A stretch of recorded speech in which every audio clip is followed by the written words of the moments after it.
आज जिस पर्सनालिटी की हम बात करेंगे, डिजिटल प्लेटफॉर्म को पॉपुलर बनाने में इनका बहुत बड़ा हाथ है।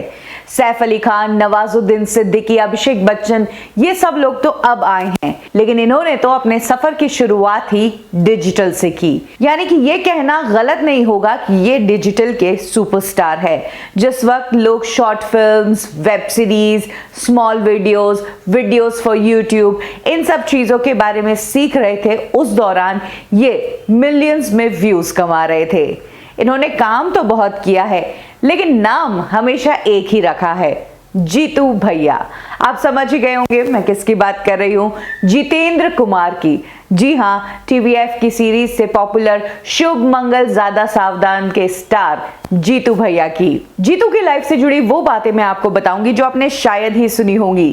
कब जीतू आईआईटी से आ गए एक्टिंग में, क्यों एक बार एक्टिंग में आने के बावजूद फिर से मुंबई छोड़कर ये इंजीनियरिंग वाली लाइफ में ही लौट गए, और कैसे तय किया सफर राजस्थान के एक छोटे से शहर से इंडिया के सबसे बड़े सपनों के शहर तक का।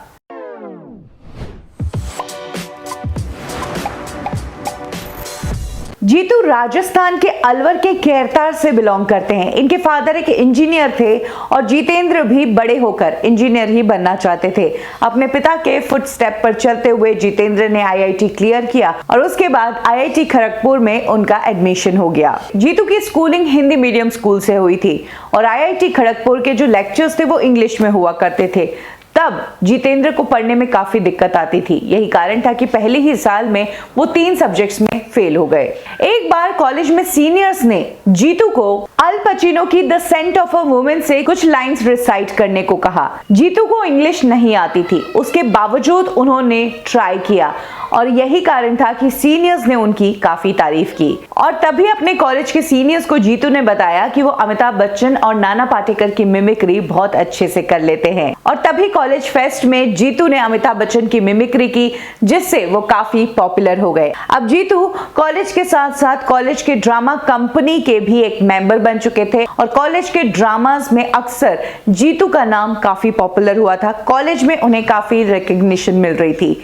इसी दौरान उनकी मुलाकात हुई बिस्वपति सरकार से, जो कि उनके सीनियर थे। बिस्वपति के साथ जीतू ने कुछ ड्रामा किए और इसी दौरान उनकी बिस्वपति से काफी अच्छी बॉन्डिंग हो गई। बिस्वपति जीतू के सीनियर थे। कॉलेज खत्म करने के बाद बिस्वपति मुंबई चले गए, वहीं जीतू 3rd ईयर में अपनी इंटर्नशिप के लिए थाईलैंड चले गए। जिस वक्त जीतू ने अपनी इंटर्नशिप खत्म की, तब बिस्वपति ने जीतू को मुंबई बुला दिया कुछ टाइम उनके साथ काम करने के लिए। जीतू बिस्वपति के कहने पर मुंबई आ गए और यहाँ पर आकर उन्होंने टीवीएफ के लिए कुछ सीरीज शूट की। उन्होंने एक एपिसोड शूट किया, हर एक फ्रेंड जरूरी नहीं होता है, लेकिन इस वीडियो को यूट्यूब पर कुछ खास रिस्पांस नहीं मिला। हालांकि इसी दौरान जीतू ने एक और वीडियो शूट किया।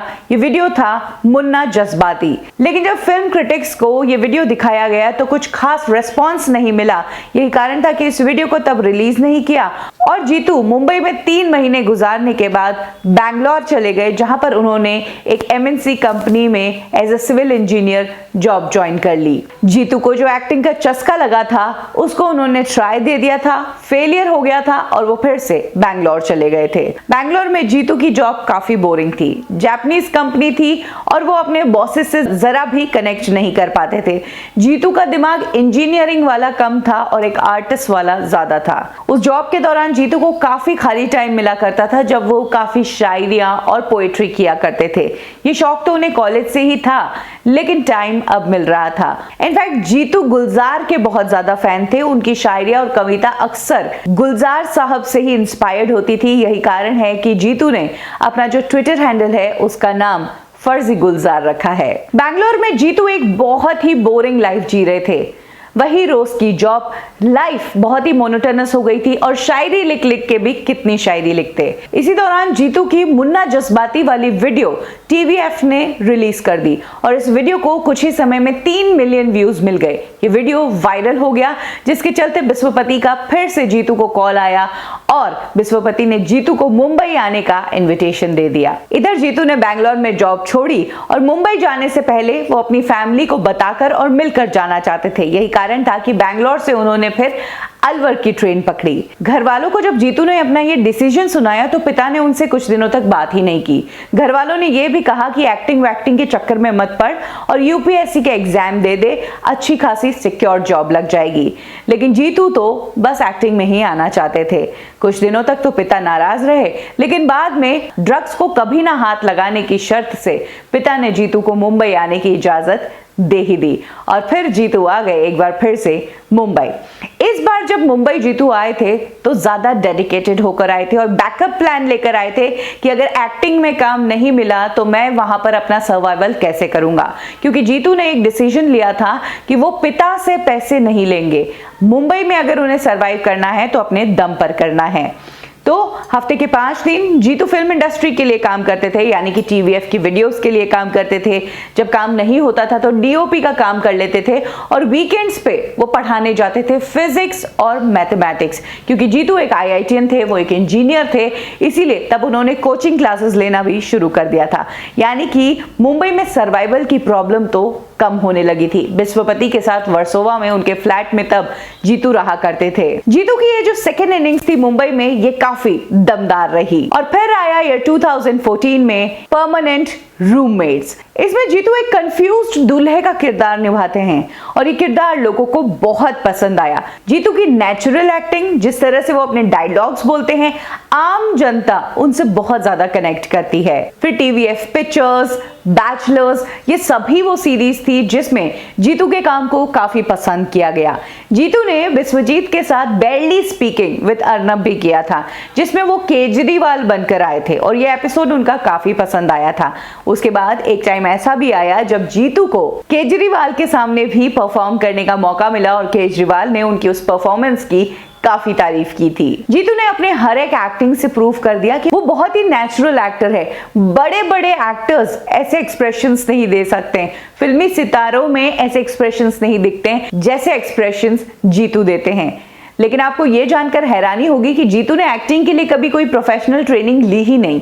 हालांकि उन्होंने एक बार प्रोफेशनल ट्रेनिंग के लिए एनएसडी में अप्लाई तो किया था, लेकिन सेकंड राउंड क्लियर नहीं कर पाए और जीतू तब शॉक्ड हो गए जब एनएसडी वालों ने खुद जीतू को कहा कि आप इंजीनियर हो तो फिर आप ये नौटंकी में क्यों आना चाहते हो। जीतू को यह बात बहुत हर्ट हुई कि जो लोग इसी फील्ड से है वही लोग इस फील्ड की कद्र नहीं करते हैं और इसे नौटंकी कह रहे हैं, जिस फील्ड में वो अपना सपना सच करना चाहते हैं। फिर आया कोटा फैक्ट्री और उसके बाद टेक कॉन्वर्सेशंस। ये एपिसोड्स भी जीतू के काफी वायरल हुए थे। जीतू की गजराज राव के साथ केमिस्ट्री काफी पसंद की गई और यही केमिस्ट्री हमें बड़े पर्दे पर भी नजर आई। जीतू का ये डिजिटल बैकग्राउंड ही था, ये यूट्यूब की वीडियोस ही थी जिसने जीतू को इतना बड़ा स्टार बनाया कि उन्हें आयुष्मान खुराना के साथ फिल्म ऑफर हुई, शुभ मंगल ज्यादा सावधान। जीतू कहते हैं कि इस फिल्म के लिए इनिशियली उन्होंने मना कर दिया था क्योंकि उस टाइम वो पंचायत की शूटिंग के लिए जा रहे थे और उसी वक्त शुभ मंगल ज्यादा सावधान कुछ टाइम के लिए पोस्टपोन हो गई। तो जीतू ने इधर पंचायत की शूटिंग कंप्लीट कर दी और इधर शुभ मंगल में भी काम कर लिया। तो कुछ इस तरह से जीतू को मिली अपनी पहली बड़ी फिल्म। हालांकि इससे पहले जीतू गॉन केश में नजर आ चुके थे। जीतू की ये डिजिटल पॉपुलैरिटी ही है जिस कारण उनके लिए फिल्मों तक का रास्ता खुला। And mark my words, Jeetu इतने ही ज्यादा पॉपुलर है जितना कि आज का कोई फिल्म स्टार पॉपुलर है। जीतू का डिजिटल से फिल्मों में आना इस बात को गलत ठहरा देता है कि छोटे पर्दे से आप बड़े पर्दे पर नहीं आ सकते हैं।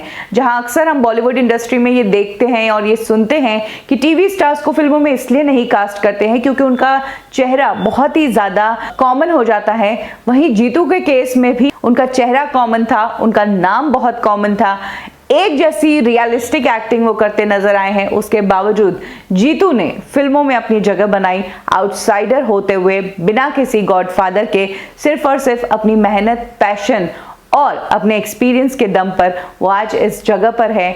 तो जीतू जैसे एक्टर्स जो है वो उन लोगों के लिए इंस्पिरेशन है जो छोटी सी वीडियोस से अपने करियर की शुरुआत करते हैं, YouTube और दूसरे डिजिटल प्लेटफॉर्म्स पर अपनी वीडियोस डालना शुरू करते हैं। यू नेवर नो कि कब आप इतने बड़े स्टार बन जाएं और कब आपकी किस्मत का दरवाजा खुल जाए। जीतू चाहते तो एक सिक्योर्ड गवर्नमेंट जॉब लेकर वो आराम से जिंदगी बिता सकते थे, लेकिन उन्होंने अपने पैशन को फॉलो किया और वाकई में सच्चाई से फॉलो किया। जो सच्चाई और मासूमियत उनके काम में नजर भी आती है। उनके जितना नेचुरल एक्टर इस इंडस्ट्री में देखने को कम ही मिलता है। जीतू की पर्सनल लाइफ की अगर बात की जाए तो उनकी गर्लफ्रेंड थी आकांक्षा ठाकुर, जो उनके साथ टीवीएफ की कई वीडियोस में भी नजर आई, लेकिन कहा जाता है कि कुछ टाइम पहले ही दोनों का ब्रेकअप हुआ है। जीतू का कौन सा किरदार, उनकी कौन सी वेब सीरीज आपको सबसे ज्यादा पसंद है, कमेंट सेक्शन में जरूर शेयर करें। कब क्यों और कैसे में अभी के लिए बस इतना ही, फिर मिलेंगे बॉलीवुड की एक और स्टोरी के साथ। लाइक करें हमारा फेसबुक पेज बॉलीवुड ठिकाना, फॉलो करें हमें इंस्टा पे और सब्सक्राइब करें हमारा यूट्यूब चैनल बॉलीवुड ठिकाना।